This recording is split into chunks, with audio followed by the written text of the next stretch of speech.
The Mandalorian Season 2 is the second season of the American television series The Mandalorian, starring Pedro Pascal as the title character, a bounty hunter trying to return the child to his people, the Jedi. It is part of the Star Wars franchise, set after the events of the Return of the Jedi in 1983. The season was produced by Lucasfilm, Fairview Entertainment, and Golem Creations, with Jon Favreau serving as showrunner. Development on the second season for The Mandalorian had begun in July 2019, with Favreau looking to expand the scope of the series and introduce new characters. There are several characters from the previous Star Wars media appearing in the season as well. Filming took place from October 2019 to March 2020, finishing days before the COVID-19 pandemic forced film and television productions to shut down. Post-production was completed remotely, including the recording of composer Ludwig Göransson's score. The 8-episode season premiered on the streaming service Disney Plus on October 30th, 2020, and ran until December 18th, 2020. A third season has been announced. The season begins very directly after the end of the first season, with the Mandalorian protecting the child and searching for its home. Favreau said the second season would introduce a larger story, with the episodes being less isolated than many of the first season's episodes were, and though he said each episode of the season would still have its own flavour. He added that the new characters introduced in the second season would come with new storylines, allowing the series to begin to explore stories other than the Mandalorians. Favreau was inspired by the multiple different storylines of Game of Thrones, an approach that he described as very appealing to me as an audience member. Pedro Pascal stars in the series as the Mandalorian. Also returning from the first season were recurring co-stars Giancarlo Esposito as Moff Gideon, Gina Carano as Cara Dune. In February 2021, Lucasfilm said Gina Carano, a recurring co-star during the first two seasons, was no longer employed by the company. This came after Carano made social media posts comparing being a Republican in the United States to the treatment of the Jewish people during the Holocaust, with Lucasfilm saying that the post was abhorrent and unacceptable. Carano had been repeatedly warned about her social media posts by Lucasfilm executives, who reportedly had been looking for a reason to fire her for 2 months. In February 2021, the posts were the final straw, and the decision to fire the actress was made by Lucasfilm executives rather than Favreau. The Walt Disney Company CEO, Bob Chapek, said Carano was fired because her posts did not align with the values of Disney, which he said were universal and non-political. The Hollywood Reporter reported that Carano's role of Cara Dune was not expected to be recast, though industry insiders felt that there was still a possibility due to the story and merchandising reasons. In March 2020, Rosario Dawson was reported to be appearing as Oskona Tano in the second season. This marks the character's first live-action appearance after previously appearing in the animated series Star Wars The Clone Wars and Star Wars Rebels, and having a voice-only role in the Star Wars The Rise of Skywalker in 2019. Michael Biehn also joins the cast as Lang, an enforcer, and Temuera Morrison was set to reprise his role as Boba Fett in the second season. Morrison portrayed Boba's father, Jango Fett, in the Star Wars Episode II Attack of the Clones in 2002.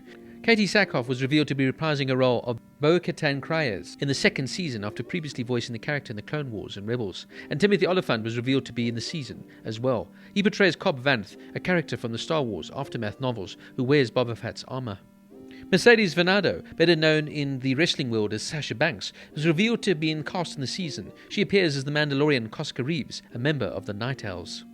In the season finale, the character of Luke Skywalker appears along with the droid R2-D2. Mark Hamill reprises his role from the Star Wars films, digitally de-aged to portray a younger version of Skywalker, with Max Lloyd-Jones serving as the on-set body double for the character. And finally, Matthew Wood reprises his role as Bib Fortuna from Star Wars Episode I, The Phantom Menace in 1999. Now, I found this season to be as enjoyable as, if not more enjoyable, than Season 1. After Season 1 established the character of the Mandalorian, now you know who he is and what his backstory is. So this season is a lot more about the character evolving, as you now see this relationship developing with the child, who of course later we found out is named Grogu. Also, the addition here of fan favourites and fresh faces galore really just adds to the gravitas that the Star Wars universe can really pull in its direction. For me, both seasons of The Mandalorian solidifies its place as one of Star Wars' most engaging and exciting sagas, and it really uplifted my spirits seeing some of the familiar characters as well as the addition of some new fascinating characters. After what I found a very disappointing last trilogy, this series really created more interest for me again in the Star Wars universe. Once again, it's an excellent performance here by Pedro Pascal, who, like I said, it cannot be easy to act when you're acting under a helmet, but this man finds a way to invoke such emotion in the character, and I love his relationship here with Grogu. It really is a father-son dynamic, which of course is one of the primary themes within the whole series. For me, it's always been a big theme without the Star Wars universe, and of course it tends to be poor examples of this, from the murderous Darth Vader and the father of Luke Skywalker, to the neglectful Galen Erso, the father of Jyn Erso in Rogue One. Or, for example, good examples like Obi-Wan Kenobi serving as a mentor to the adolescent Anakin Skywalker, or Princess Leia lamenting over her grown son, Kylo Ren. Parental examples in Star Wars are important because the franchise is so often associated with the childhood of its fans. For me, the show almost highlights the challenges of being a single parent. Here we have the Mandalorian struggling to continue his day job of a bounty hunter and mercenary while serving as a sole caretaker of the child. And through his parental role, the Mandalorian becomes more softer and more relatable as a character as he changes in a positive way because of the raising of the child, becoming less selfish and less self-absorbed. When the Mandalorian seeks work to earn money, he now does so to provide not only for himself, but for the child as well. The relationship between the Mandalorian and the child is an example of unexpected fatherhood. And even though he proves to be probably the best father figure that he can for Grogu in this case, he nonetheless continues to search for what he feels may be a more appropriate guardian for the child. Several writers have even suggested that the fact that the Mandalorian's face is concealed has a tabula rasa effect, that his anonymity allows viewers to see and imagine themselves as the parents in this case. Another theme I picked up within the show was the theme of good versus evil, nature versus nurture. Now, for me, Grogu is not inherently good or evil, but instead, like all children, he is impressionable and does not fully understand the events occurring around him. He's learning about the world around him and he needs guidance as he develops his abilities. It will largely fall now to the Mandalorian to provide this guidance. However, there are multiple violent acts that the child has repeatedly witnessed throughout the Mandalorian that are having a negative impact on his development, and he's learning to become violent himself as a result.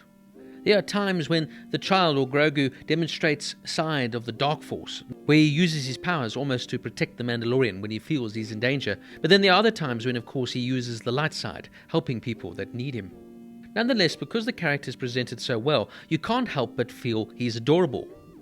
But some theories have presented the false personality of using the Force to manipulate people into caring about him to ensure his survival. All of this makes for a very introspective show. Now, for me as a fanboy from Star Wars, having Mark Hamill reprise his most famous role of Luke Skywalker in the final episode, albeit though de-aged somewhat, was quite exciting and a nice surprise. Yes, I know this was met with a lot of controversy, as some people felt that the aging process was a little bit poor, to say the least. But for me, you have to suspend your disbelief here. And it's just wonderful to see a young Luke Skywalker once again on our screens, now being, of course, introduced here to Grogu, who himself is a sort of younger version of Yoda. It's a well-made show, well-produced, for the fantastic story, and I love, of course, all the little treats if you really are a fan of Star Wars. All I can say is The Mandalorian has renewed my interest once again within the Star Wars universe, and for me that's a sign of a successful show. The Mandalorian Season 2 gets an 8.5 out of 10.